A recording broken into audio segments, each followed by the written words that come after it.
Pookode veterinary സർവകലാശാലയിലെ വിദ്യാർത്ഥി സിദ്ധാർത്ഥിന്റെ ആത്മഹത്യയിൽ കോൺഗ്രസ് സംസ്ഥാന വ്യാപക സമരത്തിലേക്ക്. കേസിലെ പ്രതികളെ പിടികൂടണമെന്ന് ആവശ്യപ്പെട്ടാണ് സമരം.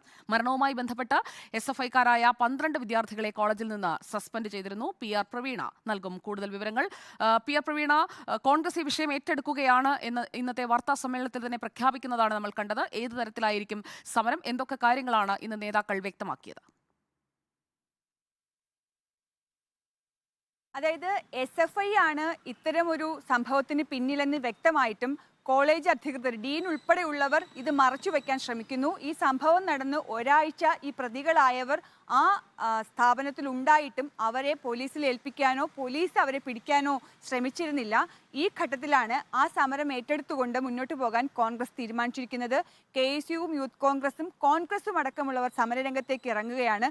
സമരാജ്ഞ കഴിയുന്നതോടെ ഈ വിഷയം ഉയർത്തിപ്പിടിച്ചുകൊണ്ട് സമരത്തിലേക്ക് ഇറങ്ങാനാണ് നിലവിലെ തീരുമാനം. കഴിഞ്ഞ ദിവസം നെടുമങ്ങാടാണ് സിദ്ധാർത്ഥിന്റെ വീട്. സിദ്ധാർത്ഥിന്റെ വീട്ടിൽ KPCC അധ്യക്ഷനും അതുപോലെ തന്നെ പ്രതിപക്ഷ നേതാവും സന്ദർശിച്ചിരുന്നു. തുടർന്നാണ് ഇത്തരമൊരു തീരുമാനത്തിലേക്ക് എത്തിയിരിക്കുന്നത്.